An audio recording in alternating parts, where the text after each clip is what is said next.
ఈ కేసు చూడండి, brain clot case అండి. ఎక్కడెక్కడో తిరిగి ఎంతో ఖర్చు పెట్టుకున్నారు పాపం. ఫైనల్గా మన electro homeopathy and alternate medical system of plants and flowers developed by SVPS organise సంస్థకు వచ్చారు. ట్రీట్మెంట్ తీసుకున్నారు.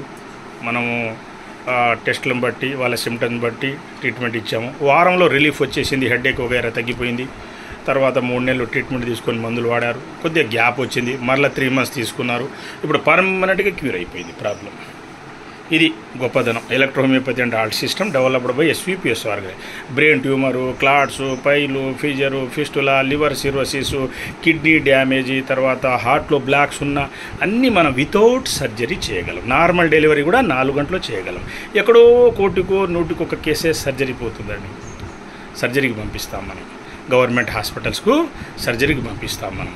అయితే సర్జరీ కూడా చూడండి, most of surgeries either fail or cause problems. Fail అయినా అవుతాయి, ప్రాబ్లం అని ఇస్తాయి. ఇంగ్లీష్ మందులు ఏంటంటే చాలా సైడ్ ఎఫెక్ట్స్ ఇస్తాయి అన్నమాట. అది ఏదో తాత్కాలికంగా 4 రోజులు వాడితే వాడేది, కానీ సర్జరీ కూడా ఫైనల్గా థింక్ చేయాలి మీరు. సర్జరీ అని తొందరపడకూడదు. ఒళ్ళు గుల్ల, ఇల్లు గుల్ల, బెడ్ రెస్ట్. ఎంతోమంది చనిపోతుంటారు బెడ్ పైన. 15 రోజుల తర్వాత, నెల తర్వాత గ్యారంటీలు వారంటీలు సర్జరీలు ఏమి ఉండవు. కనుక ఈ మేజర్ సర్జరీ విషయంలో తొందరపడకండి. మన SVPS organize non profit organization, Venkateswara Swami trust, ఇది దత్తస్వామి ట్రస్ట్. ఇక్కడ సలహా తీసుకుని చేయాలి. ఎక్కడో 100-100 పడుతుందండి సర్జరీ, అవసరం రాదు. 99.9% కేసులో మనం సర్జరీ లేకుండా బాగు చేయవచ్చు. బొక్కలు ఎముకలు ఇరిగినా కానీ, ఏ జబ్బున్నా, తర్వాత A to Z డిసీజెస్ అన్నీ క్యూర్ చేసే శక్తి ఈ మెడికల్ సిస్టమ్ కలదు. ప్రపంచంలోనే టాప్ మెడికల్ సిస్టమ్ ఇది. ఇప్పుడు ఎలా ఉందమ్మా మీకు? Right, okay, good, thank you.